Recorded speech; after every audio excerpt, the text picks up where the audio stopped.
So now we're going to jump in and have a look at a critical thinking question. I'm going to put it on the screen. I'm going to keep the time for you for another 2 minutes, and then we'll go through the answers after.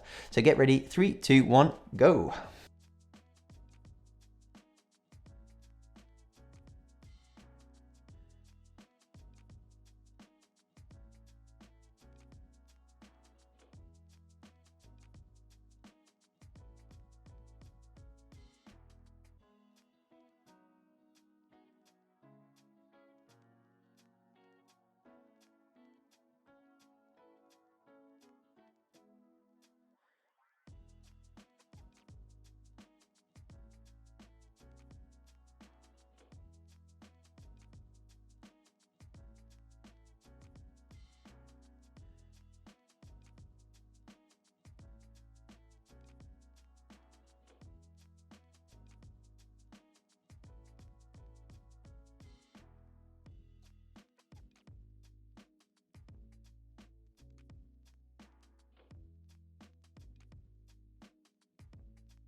So well done for having a go at this third and final question of the video.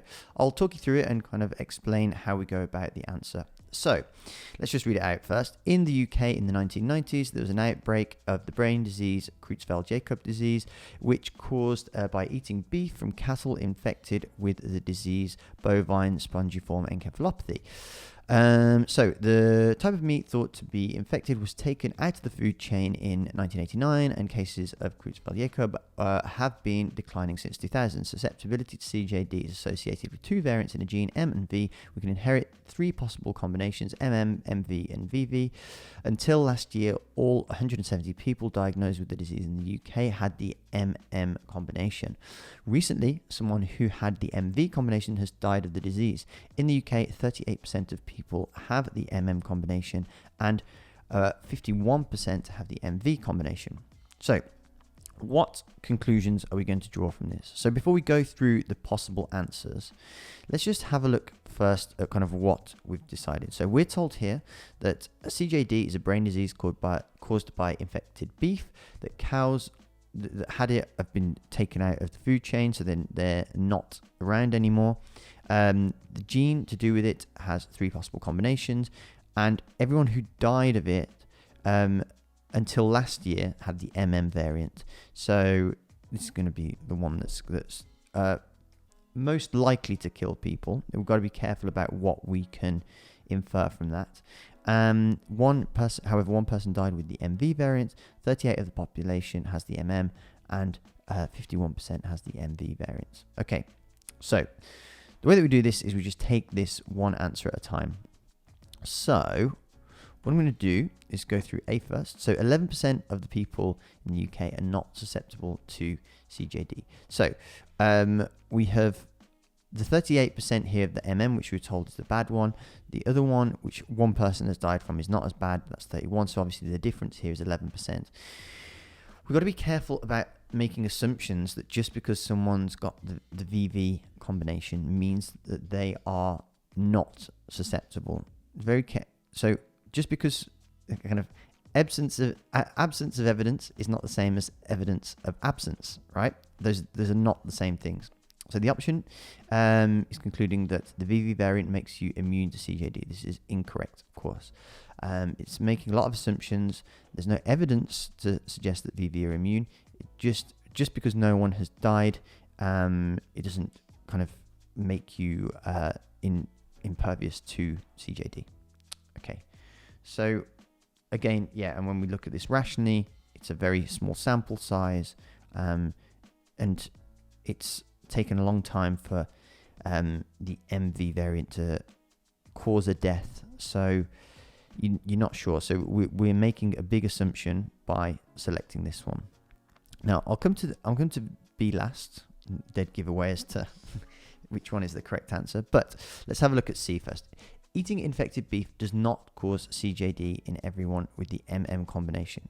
Again, this is making an assumption. You cannot draw that conclusion. So again, only 177 people have died.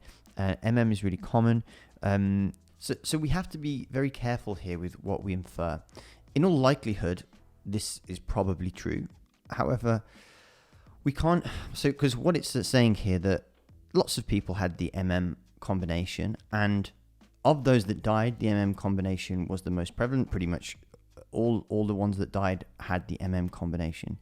But in reality, the truth is that you probably can assume that a lot of people had the MM combination, didn't die from it.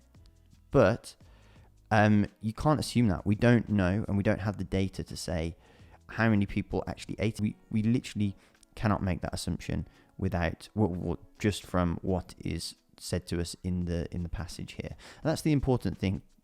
Be careful of common sense versus making assumptions, and versus what you're explicitly told in the passage. So D, around half of the UK population is at risk of developing CJD in the future. Well, this, again, similar to C, we know that 50% have the gene, that 50% of the population have the gene that make them susceptible to CJD if they were to eat the meat. However, this is assuming that 100% of the UK population ate the meat for the 50% or so to kind of be susceptible. Obviously, you might have a susceptible gene, but you have to actually ingest the meat that's going to kind of set that cascade off to cause the disease that is actually going to put you at risk, right? If you're a vegetarian, it doesn't matter whether you're susceptible and you don't eat the meat, then you're not at risk. So that's an important assumption to be careful of, okay? And I mean, this is kind of the inverse of this, right? So here we're assuming that everybody's eating beef, whereas here we can't assume that everybody's eating beef. So we can't assume that the numbers are just that more people than the 177 have eaten the beef, right? So that brings us on to the correct answer, which is B. So having one V variant of the gene does not guarantee resistance to CJD. This is correct because really the information that's given in the passage, only one person with MV has died. Therefore, it does not guarantee resistance. Right? Having one variant of the gene does not guarantee resistance to CJD because we've got evidence of that with this person that has died. Where is it here? So person with the MV combination has died of disease. So here we've got one bit of proof here that has completely refuted any suspicion that the V is in some way protective, and that's with that one case where someone has died. So I hope that's helped you kind of understand where conclusions can be drawn from text and that sort of thing.